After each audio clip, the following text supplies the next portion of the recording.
السلام عليكم ورحمة الله وبركاته، مشاهدينا في كل مكان وأهلا بكم في فيديو جديد. ورد منذ قليل محافظ أربيل اندلاع حريق ضخم في مخازن للزيوت إثر استهدافه بطائرة مسيرة، وليكن بعض التفاصيل حول الخبر.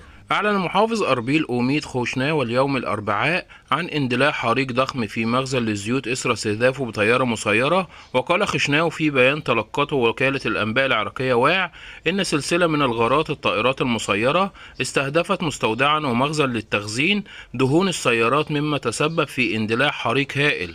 وأضاف أن الهجوم الأول وقع في تمام الساعة 7:30 صباحا، حيث وصلت فرق الدفاع المدني على الفور إلى الموقع للسيطرة على الحريق، مشيرا إلى أنه في تمام الساعة 8:40 صباحا، وبينما كانت الفرق منشغلة بعملها هجمت طائرة مسيرة أخرى المكان نفسه. وأوضح خشناو أنه في تمام الساعة 10:20 مساء ضربت طائرة مسيرة أخرى الموقع للمرة الثالثة، وفي المجال ضربت 3 طائرات مسيرة المستودع، بينما انفجرت طائرة مسيرة أخرى في الجو قبل أن تصيب هدفها. وقال محافظ أربيل لحماية أرواح قوات الأمن وفرق الدفاع المدني طلب منهم مغادرة الموقع، وذلك بسبب 3 تفجيرات، وحجم الحريق لم يبقى شيئا في المستودع إلا وقد احترق، لافتا إلى أنه نظرا للمخاطر وعدم وجود أي شيء تم إنقاذه في المستودع، فإن الفرق تنتظر حاليا انطفاء الحريق من تلقاء نفسها.